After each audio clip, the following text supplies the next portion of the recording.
Now நம்ம ஏற்கனவே equilibrium condition பார்த்திருக்கோம். Equilibrium condition is that rate of forward reaction equals rate of backward reaction. Condition for equilibrium என்னன்னா இப்ப forward reaction எப்படி இருக்கும்? Kf into A power A into B power B equal to backward reaction Kb into C power C into D power D னு இருக்கும். இதுல ஒரு manipulation. Rate constants லாம் தனியா concentration term லாம் தனியா பிரிச்சு எழுதுறோம். அதாவது this implies Kf இது K by Kb. Kf by Kb. Kf is the rate constant of forward reaction. Kb rate constant of backward reaction equal to concentration C power C into concentration D power D by concentration A power A into concentration B power B. இந்த ரேஷியோக்கு பேர் தான் equilibrium constant அப்படினு பேர். So equilibrium constant is defined as the ratio of rate constant of forward reaction to that of the backward reaction or ratio of the product of the concentration of the products. முதல்ல ரெண்டு வார்த்தை வரும். முதல்ல சொல்ற ப்ராடக்ட்ங்கிறது multiplication product. Concentration of the product na C and D product. So ratio of the product of the concentration of the products raised to the respective powers as the stoichiometric coefficient divided by product of the concentrations of the reactants raised to the respective stoichiometric powers. So இதுக்கு பேரு equilibrium constant இல்லனா K அப்படினு போடுவோம். இப்போ இந்த இதுல வந்து எல்லாமே concentration termலயே தான் வந்திருக்கு இங்க இருக்குது. அதனால இதுல வந்து Kc அப்படினு பேர். Kc னா equilibrium constant in terms of concentration. Equilibrium constant in terms of concentration. Now let us illustrate this formula for a simple reaction equilibrium, that is decomposition of calcium carbonate. Decomposition of calcium carbonate to give rise to carbon dioxide. So calcium carbonate ங்கிறது solid, carbon tie ஆக்சைடும் solid தான். ஆனா இது வேற solid, இது வேற solid. ஒன்னு வந்து quick limestone பேரு, இன்னொன்னுக்கு பேர் குயிக் லைம். CaO னா குயிக் லைம். தமிழ்ல சுட்ட சுண்ணாம்பு, சுண்ணாம்பு கல் அப்படி எல்லாம் சொல்லுவாங்க. சுண்ணாம்பு கல்ங்கிறது லைம்ஸ்டோன், குயிக் லைம்ங்கிறது சுட்ட சுண்ணாம்பு. அது சுட்டுட்டோம்னா கார்பன் டை ஆக்சைடு போயிடும், வேற ஒன்றும் இல்லை, அதான் வேற. So calcium carbonate equal to calcium carbonate decomposes to give rise to CaO and CO2. இது ரெண்டு solid phase, இது வந்து gaseous phase. இப்போ இந்த ரியாக்ஷன் இதுல வந்து இந்த நடுவுல ரிவர்சிபிள் ஏரோ போட்டுருக்கு. அப்படின்னா என்ன அர்த்தம்னா கால்சியம் கார்பனேட் முதல்ல டீகம்போஸ் ஆகும். டீகம்போஸ் ஆகி கால்சியம் ஆக்சைடாகவும் கார்பன் டை ஆக்சைடாகவும் மாறிடும். ஆனா ஓப்பனா வச்சிருந்தா கார்பன் டை ஆக்சைடு வெளியில போயிடும். if the container is closed, carbon dioxide எங்கேயுமே போகாது. இப்போ ரெண்டோட கான்சன்ட்ரேஷனும் நிறைய வர வர ஓப்பனா வச்சிருந்தா ரியாக்ஷன் ரிவர்சிபிள் கிடையாது, கார்பன் டை ஆக்சைடு வெளில போயிடும். க்ளோஸ்டு கண்டெய்னர்ல வச்சிருந்தா தான் இருக்கிற கார்பன் டை ஆக்சைடு மறுபடியும் ஓரளவு நிறைய ரெண்டு வந்தோன்னு இது ரெண்டும் சேர்ந்து கால்சியம் கார்பனேட்டை கொடுக்கும். மறுபடியும் இது டீகம்போஸ் ஆகி இதை கொடுக்கும். The reaction is proceeding in either direction if it is kept in the closed container. On the other hand, if it is kept in an open container, carbon dioxide immediately escapes from the system. So equilibrium itself is lost if it is kept in the open container. So closed container இதுல வந்து important. முதல்ல வந்து நான் nitrogen, hydrogen, ammonia பார்த்தோம். அதுலயும் ஒன்றும் சந்தேகம் இல்லை, அது எல்லாமே கேஷியஸ் மிக்சர். அது க்ளோஸ்டு கண்டெய்னர்ல தான் நடக்கும். ஓப்பன் கண்டெய்னர்னா நைட்ரஜன் பாட்டு இங்கே போயிடும், ஹைட்ரஜன் பாட்டு இங்கே போயிடும், ஒன்றும் இது இல்லை. ஸோ இப்போ இந்த ஈக்குவேஷனுக்கு ஈக்குலிபிரியம் கான்ஸ்டன்ட் எப்படி எழுதலாம்? Concentration of calcium oxide into carbon dioxide divided by calcium carbonate அப்படின்னு போட்டோம். So இது வந்து Kc, that is equilibrium constant in terms of concentration term. ஒருவார் rate constant தெரிஞ்சதுன்னா Kf by Kb. equilibrium constant எதை வச்சு வேணாலும் கண்டுபிடிக்கலாம். கான்சன்ட்ரேஷன் தெரிஞ்சதுன்னா இந்த ஃபார்முலா யூஸ் பண்ணிக்கணும். ரேட் கான்ஸ்டன்ட் தெரிஞ்சதுன்னா இந்த ஃபார்முலா. இது கொஞ்சம் இன்னும் கொஞ்சம் ஈஸியா இருக்கிற மாதிரி இருக்கு. இப்போ let us try lastly bit complicated system, namely ammonia synthesis. அதாவது இது வந்து ஈக்குவேஷன் வந்து பேலன்ஸ்டா இருக்கணும், அது கண்டிஷன். ஸோ நைட்ரஜன் 2 இருக்கு, 2 6 ஹைட்ரஜன் இருக்கு, அவ்வளவுதான். ஸோ இதுல வந்து 1 mole of nitrogen combines with 3 moles of hydrogen to give rise to 2 moles of ammonia. If they are enclosed in a closed container, if considerable ammonia is here, the forward reaction is synthesis of ammonia, formation of ammonia or synthesis of ammonia. Backward reaction is decomposition of ammonia. So இதெல்லாம் வந்து standard example. உங்களுக்கு இனிமே individual system படிக்க போறோம். இது வந்து decomposition of hydrogen iodide. So hydrogen iodide, 2 moles of hydrogen iodide decomposed to give rise to 1 mole each of hydrogen and iodine all in gas phase. அடுத்த equilibrium PCl3. அதனால equation எப்படி வேணா எழுதிப்பாங்க, மாத்தி கூட எழுதிக்கலாம். PCl5 giving rise to PCl3 plus 2 னு எழுதிக்கலாம். ஆனா என்ன மீனிங்கிறத சொல்லி ஆகணும். இங்க வந்து first equation forward reaction is synthesis of ammonia, backward reaction is decomposition of ammonia. Inge forward reaction is decomposition of hydrogen iodide, backward reaction formation of hydrogen iodide. Third reaction, forward reaction for third equation, the forward reaction formation of phosphorus pentachloride, backward reaction decomposition of phosphorus pentachloride. So இப்படி வரும். இப்ப KC க்கு எல்லாமே இதெல்லாம் வந்து homogeneous equilibrium னு பேரு. இப்ப ஈக்குலிபிரியமே ரெண்டா பிரிக்கிறோம், homogeneous, heterogeneous. இப்ப ஏற்கனவே பார்த்த எக்ஸாம்பிளையும் சேர்த்து கம்பேர் பண்ணி பார்ப்போம். CaCO3 giving rise to CaO plus CO2. எல்லாத்துலயும் என்னென்ன ஃபேஸ்னு போட்டோம்னா எல்லாம் கேஸ் ஃபேஸ். இது எல்லாமே கேஸ் ஃபேஸ். ஃபர்ஸ்ட் 3ல எல்லாமே கேஸ் ஃபேஸ். அதனால ரியாக்டன்ஸ் ப்ராடக்ட்ஸ் எல்லாமே ஒரே ஃபேஸ்ல இருந்ததுன்னா அதுக்கு பேரு ஹோமோஜீனஸ் ரியாக்ஷன் பேரு. If one of the species is in different phase, இங்க இது ஒரு solid phase, each solid is a separate phase. சுட்ட சுண்ணாம்பு வேற, சுண்ணாம்பு கல் வேற. Each solid is a separate phase. Here number of 2 solid phases, 1 gas phase. டோட்டலா மோர் தென் 3 ஃபேசஸ் இங்க இருக்கு. It is not homogeneous, it is heterogeneous. Heterogeneous means involving more than one phase, more than one phase. இப்ப இதுல கூட எழுதலாம், organic கெமிஸ்ட்ரியில பார்க்க போறோம், இதெல்லாம் அப்புறம் பார்ப்போம். Ester plus water giving carboxylic acid plus alcohol, carboxylic acid plus alcohol. So எஸ்டரை வந்து ஜெனரலா எப்படி எழுதுவோம், RCOO R dash, RCOO R dash. வாட்டர்னா HOH, decomposition by water, hydrolysis.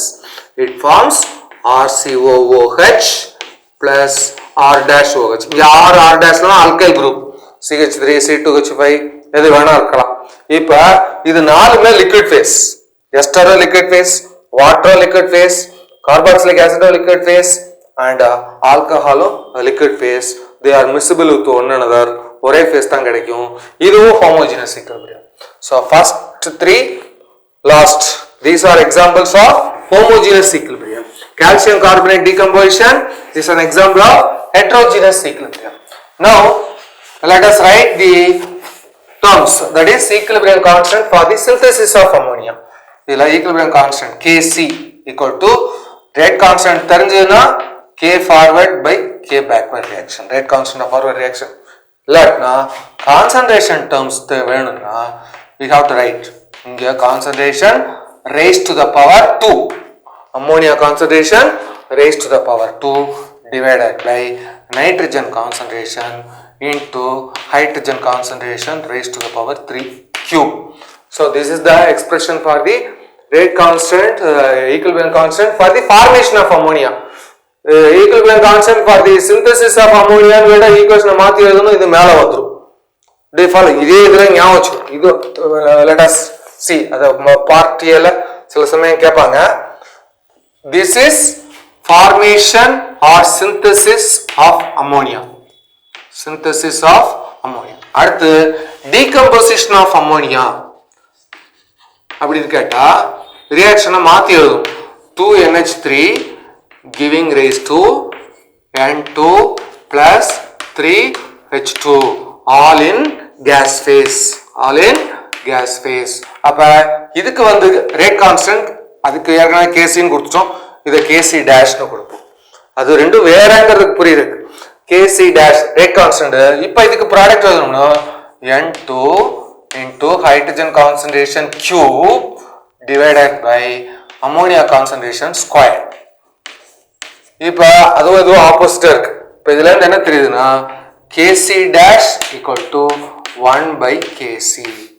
Kc dash equal to 1 by Kc. அதனால ஈக்குவேஷன் அந்த synthesis of formation சும்மா ஒரு ரியாக்ஷனுக்கு கொடுத்துட்டு பார்ட்டியல calculate the equilibrium constant for the other equilibrium அப்படின்னு கேட்டா it is just reciprocal. அதை ஞாபகம் வச்சுக்கணும். So now we are aware about the equilibrium constant in terms of concentration. So far we have seen in terms of concentration term. But if the gases are present, gas பொறுத்த வரைக்கும் concentration சொல்லுவாங்க, pressure சொல்லுவாங்க. Pressure is also important.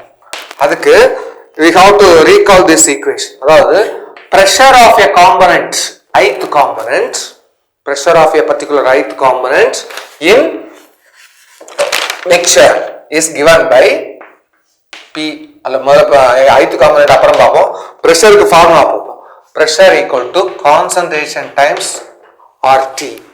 pressure equal to concentration times RT. இங்க pressureங்கிறது Pங்கிறது pressure of the gas, Cங்கிறது concentration of the gas, Rங்கிறது gas constant, universal gas constant, T is the Kelvin temperature. இப்போ ஞாபகம் வச்சுக்கணும், கான்சன்ட்ரேஷனோட unit mole per litre, இல்ல சில சமயம் mole per decimetre cube அப்படின்னு போட்டுருப்பாங்க, இல்ல மோல் டெசிமீட்டர் -3 அப்படின்னு போடுவாங்க. எல்லாம் ஒரே மீனிங் தான். மோல் லிட்டர் எல்லாமே ஒரே யூனிட் தான், ரெப்ரசன்டேஷன் தான் வேற. இப்போ ஏன்னு சொன்னா 10 சென்டிமீட்டர் 10 டெசிமீட்டர் அந்த கன்வர்ஷன் பார்த்தீங்கன்னா 1000 சிசினாலும் 1 டெசிமீட்டர்னாலும் ஒன்று தான். 1000 சிசினாலும் 1 டெசிமீட்டர்னாலும் ஒன்று தான். அதனால தான் இவ்வளவு 1000 சிசிங்கிறது 1 லிட்டர் டெசிமீட்டர் கியூப் இப்படி போட்டுருக்கு. இப்போ pressure of a gas equal to concentration of the gas multiplied by gas constant into RT. இது வந்து any gas. For a gas Pi, you can write Ci into RT. Pi is the pressure of the gas, ith gas. இப்போ மூணு இது பார்த்தோம். N2 plus 3H2 giving 2NH3ங்கிறதுல மூணு case இருக்கு. அப்ப P1, P2, P3 அப்படி வேணா வச்சுக்கலாம். P1, P2, P3. P1ங்கிறது pressure of ammonia, P2ங்கிறது pressure of P1ங்கிறது pressure of nitrogen, P2ங்கிறது pressure of hydrogen, P3ங்கிறது pressure of ammonia. நம்மளோட இதுதான் Pi equal to Ci into RT. Ci என்ன? Concentration. கான்சன்ட்ரேஷனுக்கு ஃபார்முலா மோல்ஸ் பர் லிட்டர்னு பார்த்தோம். மோல்ஸ்னா நம்பர் ஆஃப் மோல்ஸ் பை லிட்டர்ங்கிறது வால்யூமோட unit. N by NIB, so Ni by V into RT, where Ni is the number of moles of the species ith gas. That is to be noted. So இந்த term வச்சு நம்ம replace பண்ணி பார்ப்போம். We have to remember. இப்போ இத்தனை நேரம் equilibrium constant in terms of concentration பார்த்தோம். இப்போ equilibrium constant in terms of partial pressure இதே கேஸ்க்கு கூட பார்ப்போம். N2 plus 3H2 giving 2NH3. இப்போ எல்லாரும் முதல்ல பார்த்துட்டோம். partial pressure of nitrogen equal to pressure of nitrogen by total pressure. Partial pressure of hydrogen equal to pressure of hydrogen by total pressure. Partial pressure of ammonia equal to pressure of ammonia by total pressure. Individual pressure லாம் capsல எழுதிருக்கோம். Partial pressure small letterல எழுதிருக்கோம். Total pressure is nothing but sum of the partial pressures of the three. அதுக்கு பேர் தான் total pressure. இப்போ இது ஞாபகம் வச்சுக்கோ. ஆனா இப்ப இந்த ஈக்குவேஷன் Kc நமக்கு தெரியும். Kc equal to concentration of ammonia square divided by concentration of nitrogen into concentration of hydrogen cube அப்படின்னு பார்த்தோம். இது கான்சன்ட்ரேஷன்ல தெரிஞ்சுன்னா இதுவே பிரஷர்ல எழுதணும்னா in terms of pressure, ஏன்னா நைட்ரஜன் பிரஷர்னு சொல்லலாம், ஹைட்ரஜன் பிரஷர்னு சொல்லலாம், எல்லாமே சிலிண்டர்ல தான் இருக்கு. அம்மோனியா ப்ரெஷர்னு சொல்லலாம். ப்ரெஷரில் சொன்னால் pressure of ammonia squared divided by pressure of nitrogen into pressure of hydrogen cube. Pressure of hydrogen cube. இப்போ இங்க Kp அப்படின்னு சொல்லிருக்கோம். Kp Kk நால equilibrium constant தான். Here it is equilibrium constant in terms of pressure. Here equilibrium constant in terms of concentration. Equilibrium. So இது ரெண்டுக்கும் என்ன ரிலேஷன்ங்கிறதுக்கு தான் நம்ம இந்த ஃபார்முலா எழுதிக்கணும். P equal to N by V RT. N by V RT. இல்லாட்டினா CRT ன்னு பார்த்தோம். So N by V RT to be noted. So N by V ங்கிறது concentration. N by V ங்கிறது concentration. So concentration term வேணும்னா concentration term is nothing but P by RT. Concentration term. Square bracketல போட்டா concentration term. இப்படி எழுதுனா pressure. Concentration term இது N by V concentration term தான். So concentration term வேணும்னா we can substitute if pressure is known P by RT. So இந்த equation இப்ப மாத்தி எழுதுறோம்.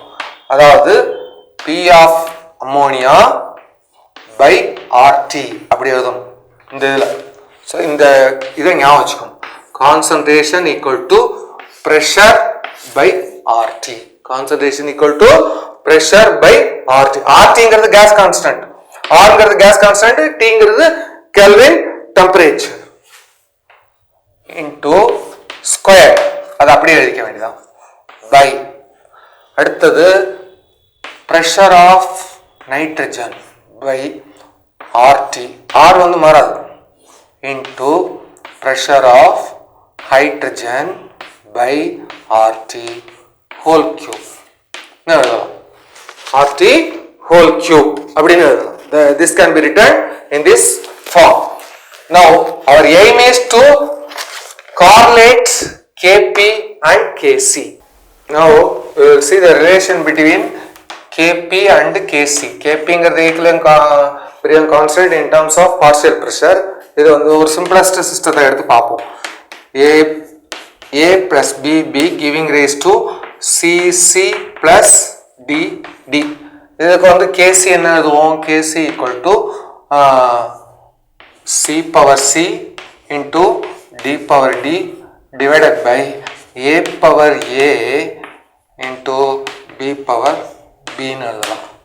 அதே மாதிரி இதுக்கு Kp எப்படி எழுதலாம்? Kp வந்து Pc power C into PD power D divided by PA power A into PB power B, where the P terms represent the respective partial pressures. இப்போ நம்ம வந்து பார்த்தோம் C equal to P by RT அப்படின்னு பார்த்தோம். Concentration equal to C னா அந்த species கிடையாது, concentration equal to pressure divided by RT. RT is gas constant, T is the Kelvin temperature. அதை இங்கே சப்ஸ்டிட் பண்றோம். அப்படின்னா C க்கு பதிலா pressure of C by RT whole power C into pressure of D. So இதை புரிஞ்சுக்கணும். Pressure of D divided by RT power D divided by pressure of A by RT power small a into pressure of B. எல்லாம் அதே substitution தான், வேற ஒன்றும் அந்தந்த ஸ்பீஷிஸுக்கு நம்ம எழுதுகிறோம். பை RT இன்ட்டு பவர் வந்து ஸ்மால் b. இப்போ RT எல்லாம் தனியாக எடுத்துட்டோம்னா இதுவே கேபின்னு வந்துடும். இப்போ இதை ரீஅரேஞ்ச் பண்ணுவோம். RT டேர்ம்ஸை மட்டும் தனியாக எடுத்து equal to PC power C into PD power D divided by PA power A into PB power B into RT ஓட பவர்ஸ் எல்லாமே RT இருக்கு. A power M into A power N சொன்னா நமக்கு தெரியும். So RT power minus C, RT power minus C minus D. Plus அதுக்கப்புறம் இங்க minus இன்னொரு இடத்துல இங்க மைனஸ் ஏ மைனஸ் பி இப்படி எழுதணும். ஸோ இப்போ ஆர்டியோட பவர்ஸ் எல்லாம் செக்ரிகேட் பண்ணி எழுதிருக்கோம். ஸோ இப்போ இந்த டேர்ம்ஸ் பூரா இப்போதான் பார்த்தோம் கேபின்னு பார்த்துருக்கோம். PC into PD PC power C into PD power D by PA power A into PB power is nothing by KP. Left சைடில் இருக்கிறது கேசி, அதை மறந்துடக்கூடாது. So now Kc is written in terms of Kp into RT. இத பூரா power இத பூரா இதெல்லாம் வந்து C D A B எல்லாம் nothing but the stoichiometric coefficients of the gaseous products. C and D are the products. அது small c small d stoichiometric coefficients of the gaseous products. அதாவது number of moles of gaseous products minus இது வந்து number of moles of gaseous reactants. Number of moles of gaseous reactants. இல்லாட்டினா minus reactants. இதுல ஞாபகம் வச்சுக்க வேண்டியது இதை வந்து டெல்டா NG அப்படின்னு எழுதுவோம். ஸோ இதுதான் கடைசி ரிலேஷன். இதை சிம்பிளா எழுதணும்னா Kp equal to Kc into RT power delta NG where delta N is the delta ஏற்கனவே படிச்சிருக்கோம் N2 minus N1 delta N equal delta thermodynamicsல பார்த்திருக்கு delta H equal to H2 minus 1 H1 delta E equal to E2 minus E1 அதே மாதிரி இங்க வந்து delta N is N2 minus N1 2 stands for the products total number of moles of எல்லா ப்ராடக்ட்டும் கிடையாது gaseous products important. இப்ப calcium carbonate decomposition எழுதணும்னா எல்லாமே மாறிடும். calcium carbonate decomposing giving rise to CaO plus CO2. அதனாலதான் நம்ம ஸ்டேட்டோட சேர்த்து எழுதுறோம். இது ரெண்டுமே சாலிட் ஸ்டேட், இது மட்டும்தான் gaseous state. இப்போ இதுக்கு ஃபார்முலா எழுதணும்னா Kp equal to Kc into RT N2 minus N1 equal to Kc RT. இப்போ நம்ம பார்த்தா 1 plus 1 2 மாதிரி தெரியும், நம்பர் ஆஃப் மோல்ஸ் கிடையாது. இது விட்டுறணும். இதுல என்ன இருக்கோ N1 இதுல வந்து கார்பன் டை ஆக்சைடு மட்டும் தான் கேஸ் 1 மைனஸ் N1ல கேஸே கிடையாது 1 மைனஸ் 0. அப்ப Kp equal to Kc into RT அப்படின்னு எழுதணும். That is to be noted. So RT delta Ng. So this explains நம்ம என்ன இது எல்லாத்துக்குமே எழுதலாம். So this establishes the relations between equilibrium constant in terms of concentration as well as partial pressure. Now there are the different conditions of this equation. அதாவது delta n பாசிட்டிவா இருந்தா என்ன, delta n எப்போதுமே நம்ம தெர்மோடைனமிக்ஸ்ல the delta values positive negative 0 ஓட significance பார்ப்போம். அந்த மூணு கண்டிஷன் வேற ஒன்றும் கிடையாது. இதே equation எடுத்துக்குவோம். இப்போ Kp equal to Kc RT power positive power அப்படின்னு இருந்ததுன்னா இப்போ பாசிட்டிவ் m அப்படின்னு வச்சுட்டோம்னா Kc into RT power m. Here m is greater than 0. அப்போ ப்ராடக்ட்ல சேர்ந்துரும். இது வந்து ஃபர்ஸ்ட் கேஸ். கேஸ் 2 வந்து டெல்டா n வந்து நெகட்டிவ்னு வச்சுக்கோங்க. நெகட்டிவ்ல சும்மா வச்சுக்கோ நெகட்டிவ் x அப்படின்னு வச்சுட்டோம்னா Kp equal to let இதுவும் let. So delta n equal to minus x அப்படின்னு போட்டோம்னா Kp equal to Kc RT power minus x அல்லது Kc by RT power x. So இப்போ வந்து RT ஓட டேர்ம் வந்து இங்க ப்ராடக்டா வந்துருது, இங்க RT ஓட டேர்ம் டிவிஷனா வந்துருது. So இங்க வேல்யூ ஆஃப் Kc ஓட குறைஞ்சு போயிடும், இங்க வேல்யூ ஆஃப் Kc ஓட கூடி போயிடும். So here Kp is greater than Kc. Here Kp is less than Kc. Is less than. Last case easy to remember. Kp equal to Kc RT. எல்லா ஈக்குவேஷனும் எல்லாத்துக்கும் போடலாம். இந்த 0 வர்ற மாதிரி உள்ளது ஒரு ஈக்குவேஷன் ஞாபகம் வச்சுட்டோம்னா நல்லது. Decomposition of hydrogen iodide or formation of hydrogen iodide இது எல்லாமே case HI gas, H2 gas, iodine gas. N2 is 1 plus 1. 1 mole of hydrogen gas, 1 mole equal to 2. N1 equal to 2 moles of hydrogen iode. So N2 minus N1 equal to 0. 2 minus 2, 0. RT power 0. RT power delta N nange eludrom delta Ng nu eludromna Kp equal to Kc RT power 0. Anything power 0 1 nangara theriyum. 1 multiplied by the number, the same number. So Kp equal to Kc. So number of moles of gaseous products, number of moles of gaseous reactants same agudunaka Kpu Kcu same agum. Otherwise the relative values of Kp and Kc vary considerably. So these are the three important cases of delta Ng, where delta Ng is the difference between the number of moles of gaseous products and gaseous reactants. இத கொஞ்சம் ஞாபகம் வச்சுக்கோ.